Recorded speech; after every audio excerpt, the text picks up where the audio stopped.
Hello, I'm Dr. Felicita from University of Malaya in Kuala Lumpur. The COVID-19 pandemic has tragically disrupted and taken the lives of many globally. One major serious pathophysiology seen in infected patients is the development of pulmonary edema experienced in the patients as shortness of breath. How does pulmonary edema lead to shortness of breath? This can be explained using the physiology of gaseous exchange in the respiratory system. A normal oxygenation of blood requires a partial pressure gradient, where the partial pressure has to be higher in the alveoli for it to move down its partial pressure gradient into the capillary. This applies also for the removal of carbon dioxide, where the partial pressure of carbon dioxide will be high in the capillary for it to uh, diffuse along its partial pressure gradient into the alveoli.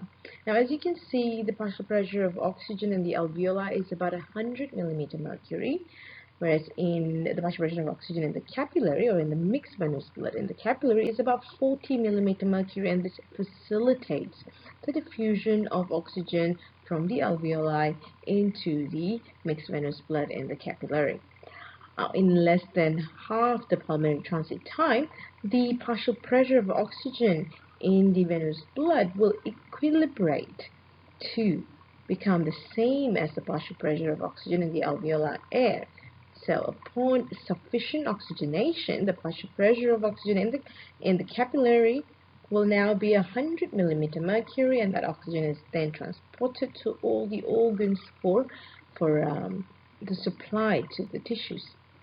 Now, apart from the partial pressure gradient, two other factors that are important for oxygenation would be the surface area for the diffusion of gas, as well as the diffusion distance, which comprises of the movement of oxygen from the alveolar air into or past the alveolar epithelium through the interstitial space, past the endothelium of the capillary into the blood in the capillary.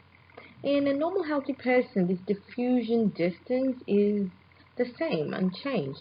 However, in a person with pulmonary edema, fluid begins to accumulate in the interstitial space, and in more serious cases, you will see fluid accumulated in the alveoli as well. This would mean that the diffusion distance is now increased, and it would take a lot more work for oxygen to diffuse from the alveolar air into the blood in the capillary. This insufficient oxygenation that occurs as a result of the increased diffusion distance is experienced by the patient as shortness of breath. And this explains why a person with pulmonary edema is sometimes described as drowning in their own fluid. So, take a deep breath and be grateful for your normal, healthy lungs. And take care of yourself and stay safe. Stay home. Thank you.